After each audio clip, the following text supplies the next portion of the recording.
আপোনালোকে গীত গাই বহুত ভাল পায় কিন্তু নিজৰ যেতিয়া গানটো শুনে নিজে গোৱা গীতটো শুনে আপোনালোকৰ বাৰু ভাল নালাগে নেকি যদি তেনেকুৱা হয় তেতিয়াহ'লে এই ভিডিঅ'টো এতিয়া আপোনালোকে সেভ কৰি লওক নৰ্মেলি যেতিয়া নন সিঙ্গাৰ এজনে গান গায় তেতিয়া কেনেকুৱা লাগে শুনিবলৈ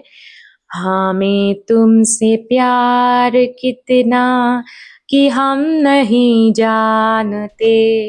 অৰ্থাৎ আপোনালোকে মন কৰিলেনে গানটো গোৱাতকে অলমোষ্ট কথা কৈ থকাৰ নিচিনা লাগিছে তাত মানে খুব কোনো ভাৱ নাই কোনো ঠেহৰাপ নাই কিছুমান বস্তু মিছিং হৈ আছে তাত সেইটো কাৰণে গানটো গান নিচিনা নালাগে মানে কথা কৈ থকাৰ নিচিনা লাগে আৰু গানটো গান হিচাপে আপোনালোকে মানুহক শুনাবলৈ হ'লে বেছিক কিছুমান ৰিকুৱাৰমেণ্টৰ প্ৰয়োজন হয় সেইকেইটা কথা গুৰুত্ব দিলে আপোনালোকে কনফিডেন্টলি গান গাব পাৰিব প্ৰথম কথাটো হৈছে স্লাইড কৰা অৰ্থাৎ আপোনালোকে মই যদি সিম্পল ভাষাত কওঁ এটা শব্দৰ পৰা ইটো শব্দলৈ সুৰত চুচৰি যোৱা ক্লাছিকেল ভাষাত যেটোক আমি মিৰ বুলি কওঁ মই আগৰ ভিডিঅ' এটাত আপোনালোকক সেই বিষয়ে কৈছোৱে মানে সুৰত আপোনালোকে ইটোৰ শব্দৰ পৰা সিটো শব্দৰে ৱেভ হৈ পেলাই যোৱাটো হেতু কোৱা হয় মানে মিৰ বুলি গতিকে সেই বস্তুটো আপোনালোকে গীতত ইমপ্লিমেন্ট কৰাটো বহুত দৰকাৰ সেকেন্ড কথাটো হৈছে আপোনালোকে কণ্ঠটোত ঠেহৰা বা স্থিৰতা আনিব লাগিব হেতু কেনেকৈ আনিব মানে আপোনালোকে যেতিয়া গীত এটা মানে শুনিব তেতিয়া আপোনালোকে মন কৰিব যে গীতটো যতে ততে ৰৈ নিদিয়ে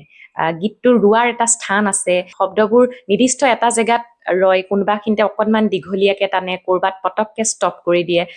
গতিকে সেই বস্তুটো সেই কন্ট্ৰলটো আনিব পাৰিব লাগিব তাৰ কাৰণে আপোনালোকে কি কৰিব লাগিব গীতবোৰ ভালকে শুনিব লাগিব আৰু ক'ত উশাহটো লৈছে ক'ত স্থিৰ হৈছে ক'ত মানে একদম স্লাইডকে গৈছে এতিয়া যদি মই গাওঁ हमें तुमसे प्यार कितना মই প্যাৰটো যেতিয়া কৈছো মই ভিব্ৰাটো ইউজ কৰিছো অৰ্থাৎ মই তাত ঠেহৰা বানিছো স্থিৰতা আনিছো প্যাৰ কিतना কিন্তু নন সিঙ্গাৰ এজনে যেতিয়া গাব हमें तुमसे